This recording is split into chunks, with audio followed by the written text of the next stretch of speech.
Have you ever heard a clock chime in the middle of the forest at midnight?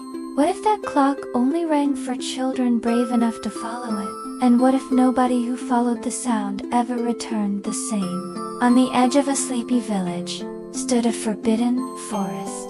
The villagers called it Whispering Hollow. At night, strange silver fog crawled between the trees. Children were warned never to enter after sunset, but 12-year-old Oliver loved mysteries too much to stay away. Every evening, he sat near his attic window, listening carefully.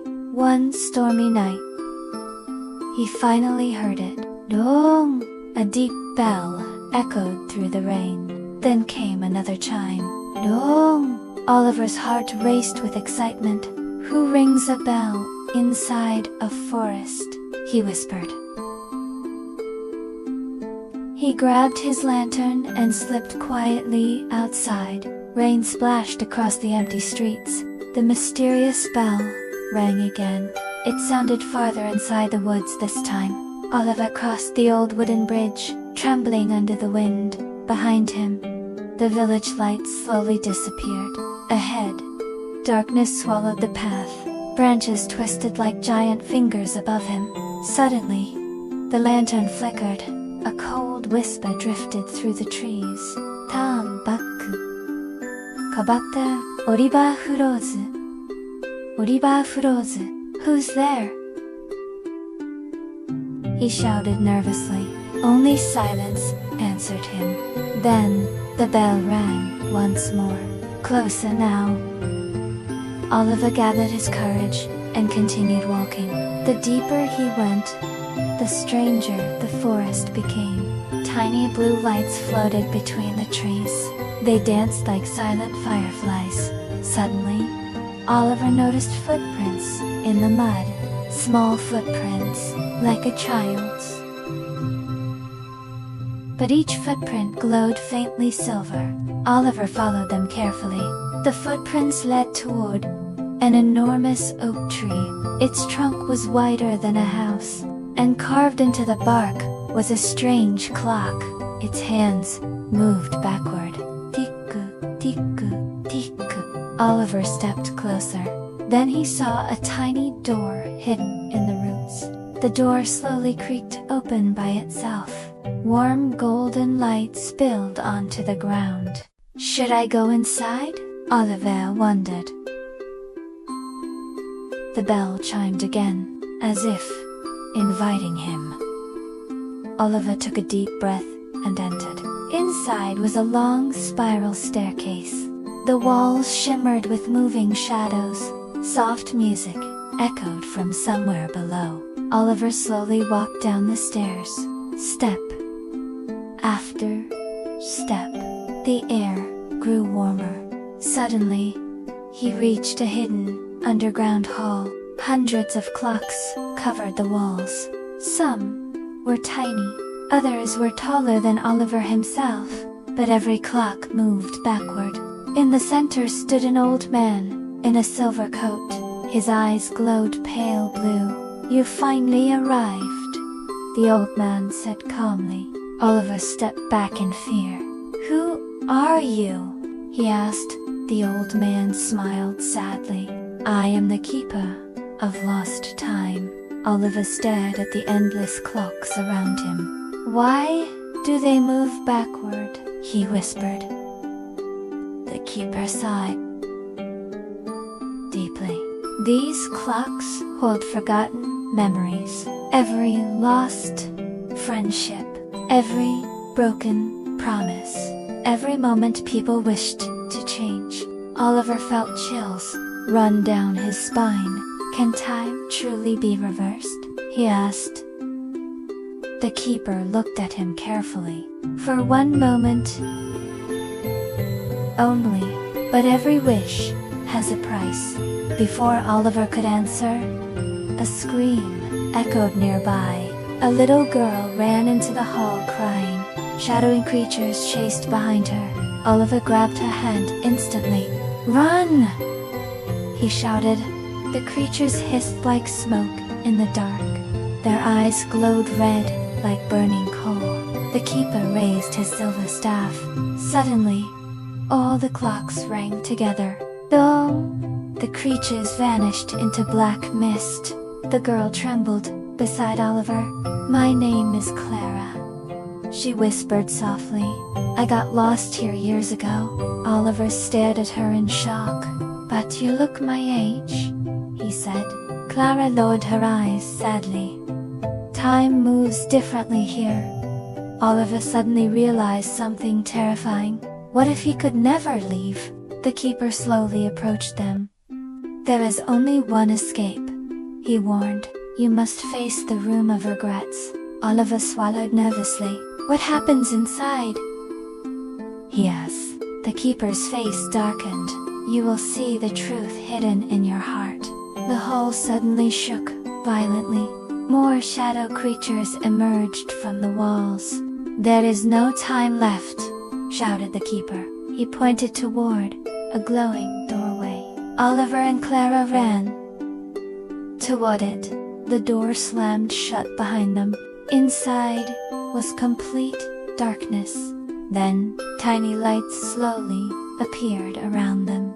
They were memories floating in the air. Oliver saw himself arguing with his father. He heard cruel words he wished he never said. His chest tightened painfully. Clara saw her younger brother crying alone. She had ignored him before disappearing. Tears rolled down her cheeks. The room whispered endlessly around them. Too late. Too late. Oliver covered his ears. "No?" he shouted. "I can still make things right." The whispers suddenly stopped. A single golden clock appeared before them. Its hands stood perfectly still. The keeper's voice echoed through the darkness. "One chance remains.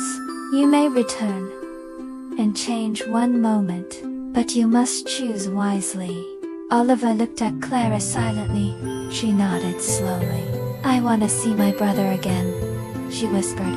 Oliver stepped toward the clock. He remembered his father waiting at home, waiting for an apology. Oliver gently touched the clock. Suddenly, the world exploded into blinding light. Wind roared around them. The clocks rang louder than thunder. Dong! Dong! Dong! Oliver opened his eyes suddenly. He was back in his attic bedroom. Rain still tapped softly against the window. Had it all been a dream? Then Oliver noticed muddy footprints on the floor. Small silver footprints.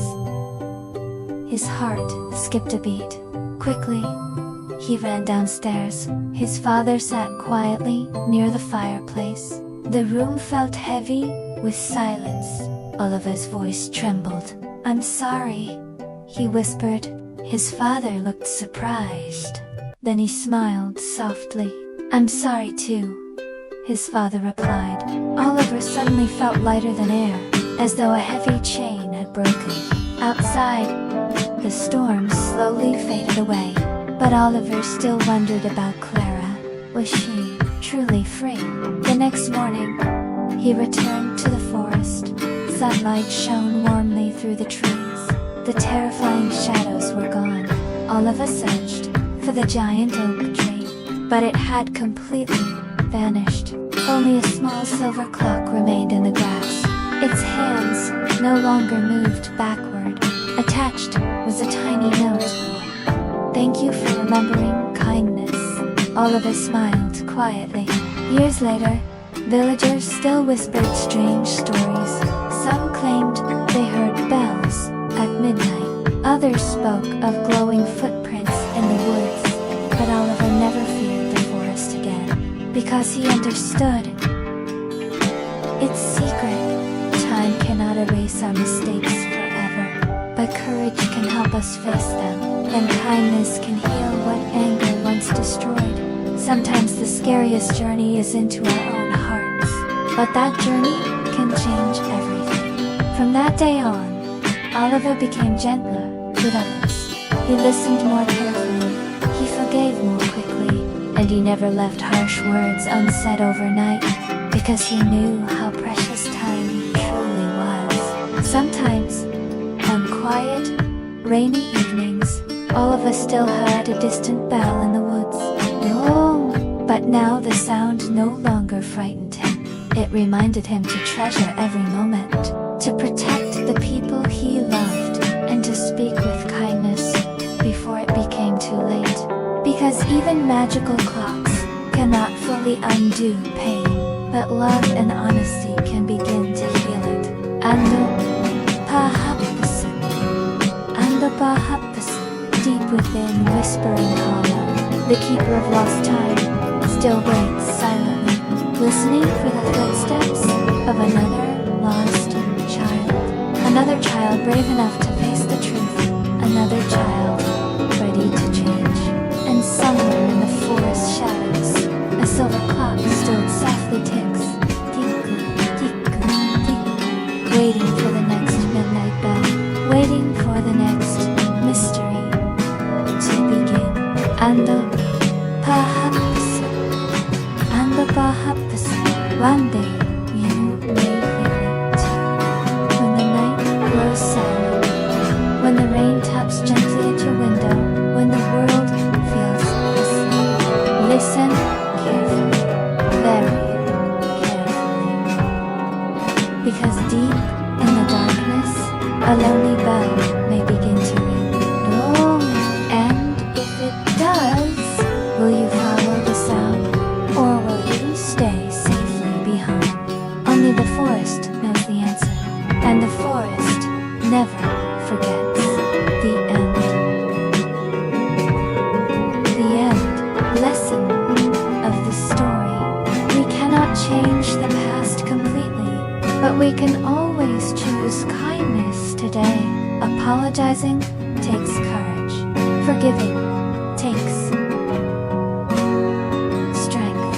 And every moment with loved ones is precious. Never wait too long to speak from the heart, because time is the greatest treasure we have, and kindness is the light that guides us through darkness. Good night, little dreamer. May your heart always stay brave and kind, and may your dreams be filled